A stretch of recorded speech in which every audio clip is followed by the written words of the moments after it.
都说了别去日本，别去日本，这有钱人就是非要去啊。这下好了吧？2025年的12月31号，还是跨年夜啊，在这个日本东京，2名中国人走在人行道上啊，规规矩矩的，没有招谁，没惹谁。突然啊，毫无征兆的呀，咣的一声巨响，一辆失控的汽车像发了疯的野兽一样就冲上人行道，根本没有刹车，甚至可能还踩了一脚油门。那一瞬间啊，他们被狠狠地撞出去了好几米远啊！哎，你能想象那个画面吗？就是上一秒呢，可能还在说说笑笑呢，下一秒啊，就躺在了冰冷的柏油路上啊，骨折、内脏大出血。到现在哦，这2位啊，还躺在这个重症监护室里啊，身上是插满了管子啊，那呼吸机是滴答滴答的响着。他们的父母亲人哦，这个时候啊，该多么绝望啊！这个年对于这个家庭来说，天塌了。驻日大使馆是第一时间就冲了上去啊，要求严惩，要求救治。但这仅仅是个交通事故吗？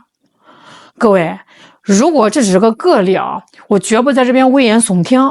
但是你看看接下来的事儿，到了1月3号，大使馆又发了个紧急提醒啊，用词之严厉啊，前所未有。大使馆说求助热线几乎被打爆了。被打爆这3个字啊，哎，你琢磨琢磨，这个背后呢是多少同胞的哭声啊！有的这个留学生哭诉啊，说走在这个学校门口被一群右翼分子围住啊，骂那些咱们听着都想动手的脏话啊。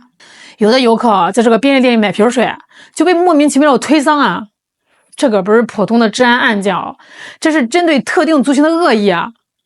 这是在人家的地盘上，现在呢，这个中日关系闹翻了，日本社会压抑、扭曲、仇华情绪是特别的高涨。在他们眼里啊，咱都不是游客，不是什么送钱的财神爷，咱们是出气筒，是他们发泄这个生活不如意的靶子。哎，可就是在这血淋淋的现实面前啊，那条新闻简直就是在打咱们所有人的脸。新加坡的联合早报报道，尽管离这个春节呢还有1个多月，中国游客赴日住宿订单比去年暴涨了60%。北海道的滑雪度假村啊，那是一房难求，价格炒上天。哎，我就纳了闷了哦，这帮人是在那个平行宇宙里生活吗？哎，他们的手机是不是屏蔽了大使馆的消息啊？他们的眼睛是不是自动过滤同胞生态的新闻？我就好好琢磨了一下啊，大概给这帮人分了这么几类。这第一类呢，叫被定金绑架的赌徒。这帮人吧，其实是挺多的。早在去年的10月、11月啊，那看着当时的汇率还行，就把这个春节的行程给定了，机票、酒店好几万块钱就扔进去了，大头呢是不可能退的定金。那现在出事啊，他们心里面也犯嘀咕呀。但是在这个钱与命之间啊，他们选择了赌一把。哎，心里面想着，哎呀，几万块钱不能打水漂啊！这再说了，这倒霉事哪能轮到我头上呢？我小心点不就行了？这叫什么呢？这就叫幸存者偏差在作祟。兄弟啊，你那几万块钱是重要，但真要是在那边遇上个疯子啊，那或者说是赶上个大地震，哎，你觉得你那个保险单能给你挡刀子吗？还有这第2类啊，叫赶着去送钱的韭菜。哎呦喂，这也是奇葩理由。日本那边最近放风了，也是穷疯了呀，说要从2026财年开始啊，把这个入境签证费啊从3000日元涨到了15000日元，涨了500%啊，这离境税也要翻倍。这帮人一听，哎呦喂，以后去这个日本贵了呀，我得趁着现在便宜赶紧去一次啊，薅一把资本主义的羊毛。你以为啊你是去薅羊毛啊？人家那儿看这个猪养肥了，准备关门杀猪了。为了省那个几百块钱的签证费啊，跑去一个治安崩坏、天灾人祸不断的国家。哎呦喂，这就好比啊，这个超市里面发明的馒头打折，哎，你非得去抢，吃坏了肚子进 ICU， 这个医药费啊都够你买一车馒头的。日本人这招涨价逼单玩是挺溜的呀，专门收割这帮爱占小便宜的人。还有这第3类啊，是最可悲的，叫生活在滤镜的装睡人。这种人吧，中毒太深了。在他们的脑子里啊，日本呢永远是那个动漫里面的模样，什么樱花、JK、干净的街道、鞠躬的店员。他们不相信大使馆的警告，觉得那是宣传手段。他们更愿意相信朋友圈里那些加了18层滤镜的精修图。他们觉得啊，那些被打的肯定就是什么素质不好的。哎，像我这么高素质的中产，那去了肯定是贵宾待遇啊。这种人吧，那就是典型的不见棺材不落泪。等真到了那边啊，被歧视了，被白眼了，甚至被围攻了，到时候哭着找祖国的时候，哎，你说你冤不冤呢？各位想要去日本的，或者说正在犹豫的朋友啊，哎，你先别急着反驳我，咱们就抛开这个情绪啊，客观的盘一盘啊。那现在的2026年的日本啊，它到底是个什么德行？它早就不是你印象里那个失去了30年但也岁月静好的国家了。现在的日本啊，正在经历一场全方位的崩塌。从2025年年底到现在啊，这日本本周冬末那是震个没完啊！7.5级的大地震刚过啊，元旦那天凌晨呢又来了个6级的，石卷市那边的玻璃都被震碎了，老百姓是裹着毯子排队领救济粮。哎，你这个时候带着老婆孩子去旅游，万一赶上了，你是去滑雪的，还是去体验废墟求生的？而且啊，你别忘了核污水的排海还在继续，那片海域啊，哎，你真敢去吃那所谓的顶级刺身？那是拿自己的肾脏给人家当过滤器呢。其次，生态在反噬，野兽与瘟疫横行。你别光看着那个吉祥物熊本熊挺萌的，现实里的日本啊，那最近是熊灾泛滥。因为这个生态环境变化，野生熊频繁闯入居民区伤人。你正在这个北海道滑雪呢，没准这个树林里就窜出一头真熊来，到时候你那个滑雪板滑得过4条腿吗？还有这北海道爆发了高致病性禽流感，这已经是第3波了呀。你去那儿呢是图个乐呵，这万一染了一身病回来，这年还过不过了？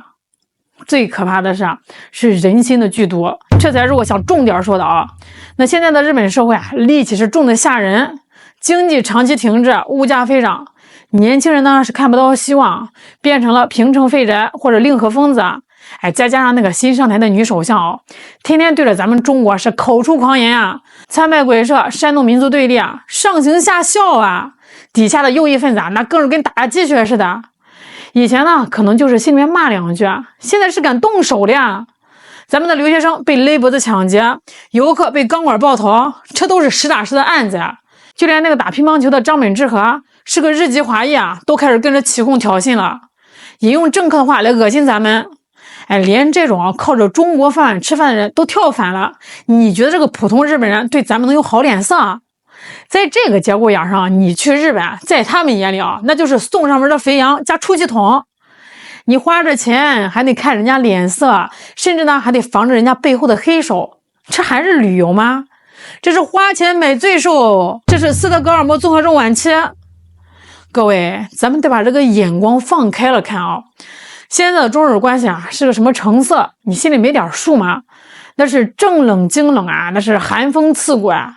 人家那边呢，首相天天拜鬼，政客天天喊着要介入台海，右翼分子呢拿着钢管在街上等着咱们，这摆明了就不拿咱们当朋友啊，甚至不拿咱们当人看啊。哎，在这种严峻的时刻，咱们的国家，咱们的外交部大使馆，那是一遍又一遍的发预警啊，甚至都用上了非必要不要前往这种重话。这不仅仅是在保护你的命啊，更是在表明一种态度啊。祖国呢，就像个老母亲拽着你的衣角说：“孩子，那是虎狼屋，别去，家里面安全。”可你呢，你非得把老母亲的手甩开，还要拿着大把的银子屁颠屁颠的跑过去送钱。你这送的是什么钱啊？你交他那包长的签证费，你在那边花的每一分住宿费离境税，最后都变成了什么？我告诉你那变成了日本购买导弹的经费，变成了日本海上自卫队骚扰咱们海疆的油费，变成那些右翼分子砸在同胞头上的钢管这叫什么呢？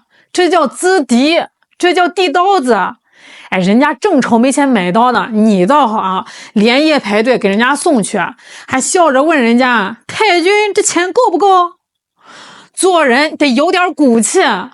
咱们中国人这100多年来吃了多少亏，流了多少血才换来今天的腰杆子硬。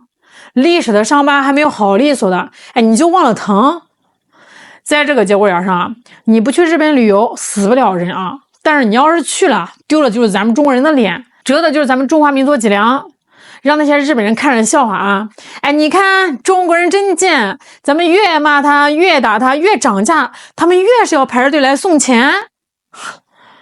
别让咱们的同胞流了血还在流泪，别让咱们祖国的一片苦心为了狗。行啦，如果你觉得我说是疯话，你就把我当个屁给放了。但是你如果心里还有那么一点点的家国情怀，还有那么一点点的热乎气儿啊，哎，你就知道该怎么选啊。好了，言尽于此啊！愿咱们的同胞平安，愿咱们的祖国强盛，愿我们每个人的骨头都是硬的。我是肖兰，我们下期再见。